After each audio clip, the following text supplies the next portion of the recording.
Je suis Raymond Arouge, donc président du Centre culturel juif de Marseille, et je voulais dire qu'on est très heureux et très fiers avec Martine Yana, notre directrice, qui a conçu cette belle exposition. En fait, une exposition, et le film, nous allons le découvrir ce soir avec Laurence Gavron, procède de cette volonté de vivre dans la cité un dialogue interculturel.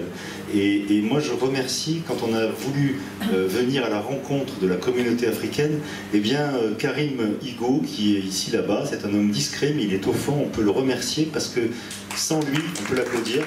Eh bien, cet événement, ces manifestations n'auraient pas été possibles. On aurait pu faire cette exposition au Centre Flag, un Place Dragon, mais on a choisi d'aller dans un lieu africain, dans une plateforme qui est un lieu de lien social où se retrouvent beaucoup de membres de la communauté africaine, et je dois dire que Fallou a été celui qui a permis de faire la rencontre. Alors, on a une autre personne importante que je veux saluer, qui est Issa Koné, qui lui va arriver, en tout cas, est président de la fraternité malienne, et sa parole est entendue dans beaucoup de parties, cette communauté africaine, qui est un peu une mosaïque, mais qui est réunie par cet amour de l'Afrique, comme d'ailleurs cet amour de l'Afrique nous réunit avec Laurence Gavron, qui vit en Afrique. Elle vous dira deux mots, bien sûr, après, elle répondra à vos questions. Donc nous avons d'autres manifestations, Martine en a parlé. Je crois qu'il y a ceux qui parlent du vivre ensemble, il y a ceux qui le font, et ce soir, vous êtes tous un bel exemple de cette volonté de partager, d'écouter l'autre, parce qu'au Centre Flag, nous sommes persuadés que la culture est la meilleure arme contre l'ignorance, et que c'est l'ignorance qui amène au fanatisme, quel qu'il soit. Alors merci d'être là. On va laisser place à la culture, place à un film exceptionnel qui va nous faire voyager aussi. Et voilà, et bonne soirée en tout cas. Merci. Bonsoir. Je ne sais pas si le film est exceptionnel, hein, je vous laisserai en juger. Je pense que le thème est un peu exceptionnel, effectivement. Moi, j'ai choisi de travailler sur ce film. Bon, moi, je ne suis pas du tout anthropologue, je suis vraiment, je fais des films, je choisis des sujets. J'ai entendu parler pour la première fois, je crois en 2004, du fait qu'il existait des juifs noirs, et ça m'a complètement fascinée, ça m'a beaucoup intéressée, parce que moi-même je suis juive, que je suis pas noire mais presque, que je suis sénégalaise de nationalité, que j'ai adopté le Sénégal comme il m'a adopté, enfin que je vis au Sénégal et que j'ai pris la nationalité.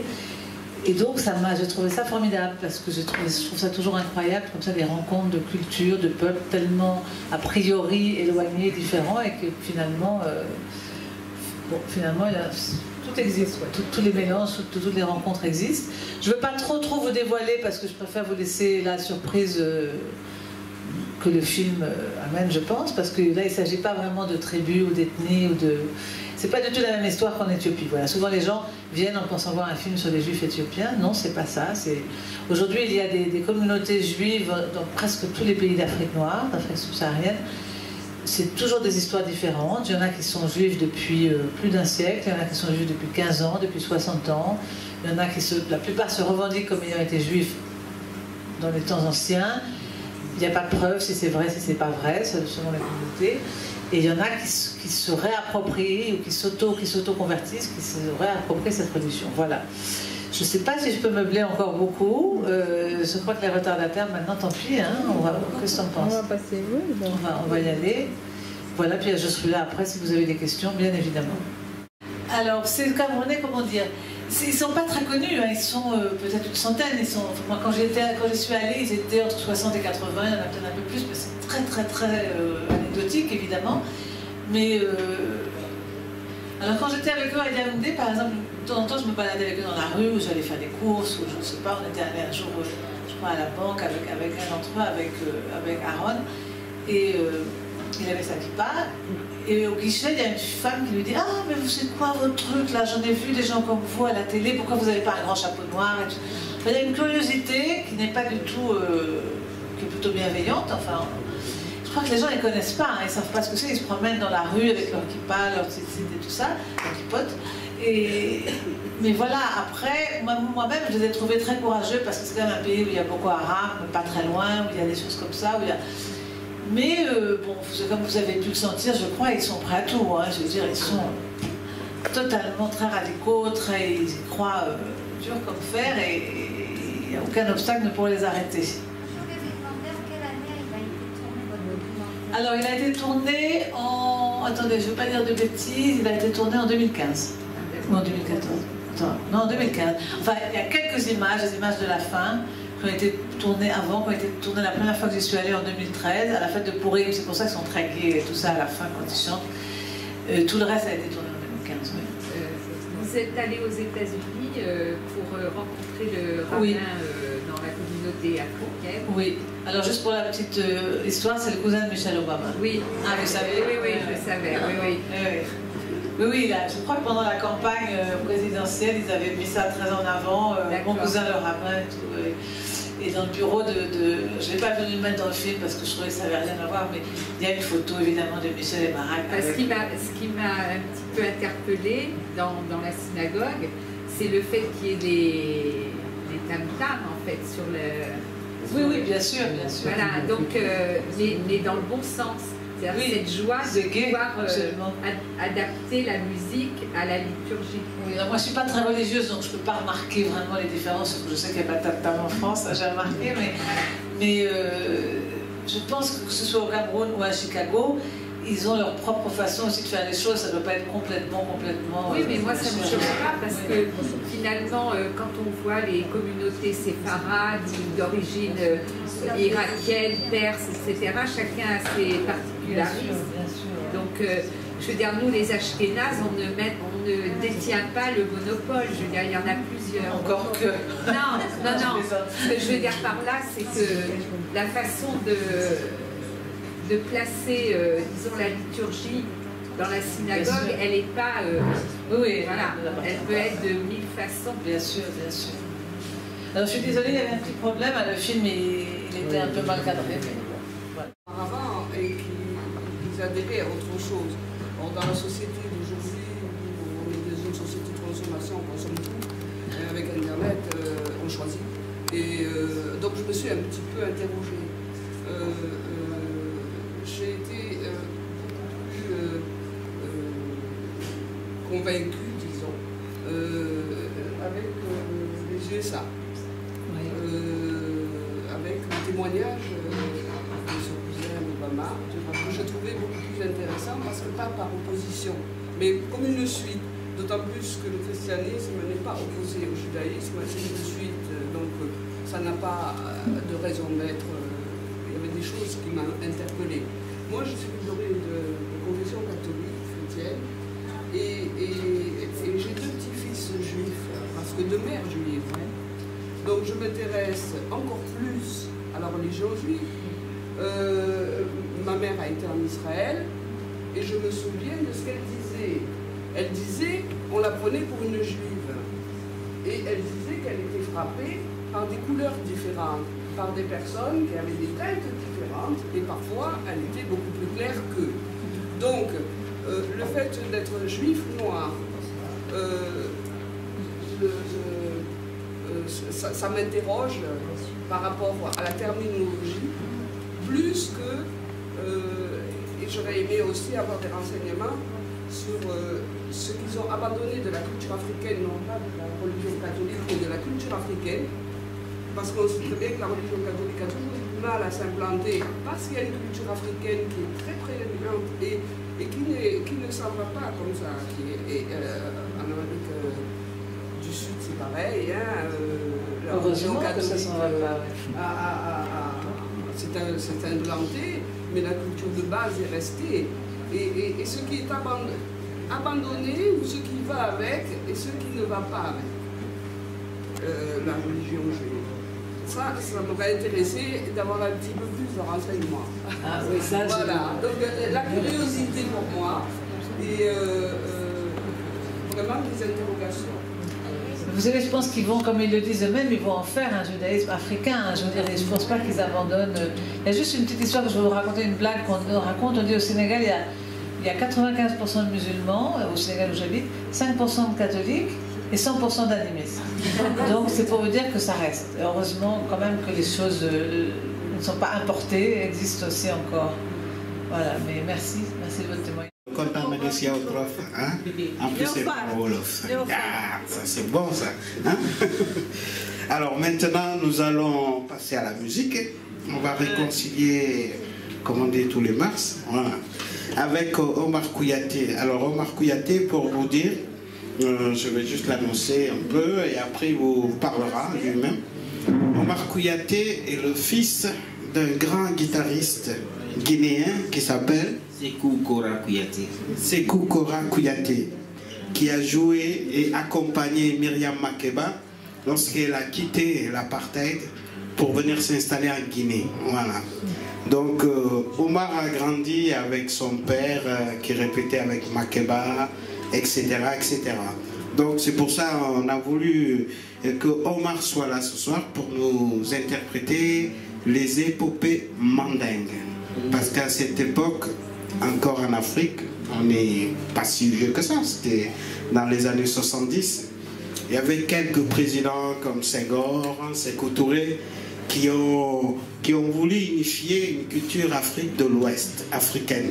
Et à travers cette culture, donc c'était des échanges avec pas mal d'artistes et de griots, notamment. C'est pour ça aujourd'hui on a hérité de beaucoup d'héritages de cette époque qui n'existaient pas auparavant. Donc c'est-à-dire les traditions entre les familles Malinké, Sissou, Wolof, Serer, Peul, qui n'existaient pas. Voilà. Et aujourd'hui, on va vous raconter un peu cette épopée. Je vous laisse avec Omar.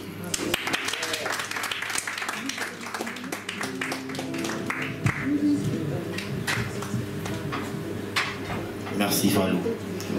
Bonsoir. Bonsoir.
diana montende na kaira magokawa eko kanawa diana montende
raira nakatembe ni kuyeni ba mama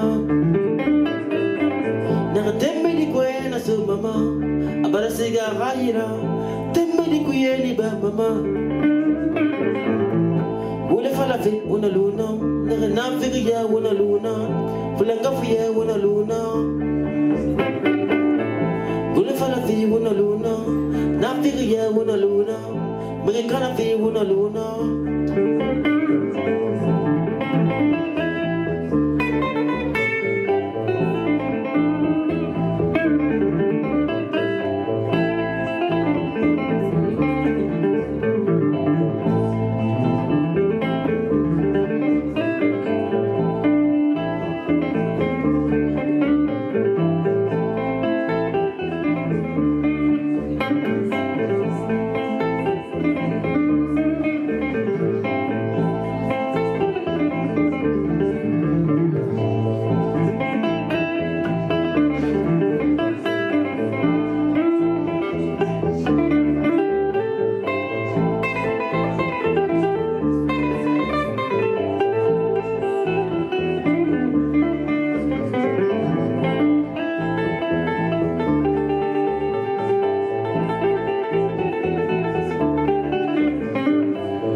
Merci, merci, merci.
Omar Fiaté.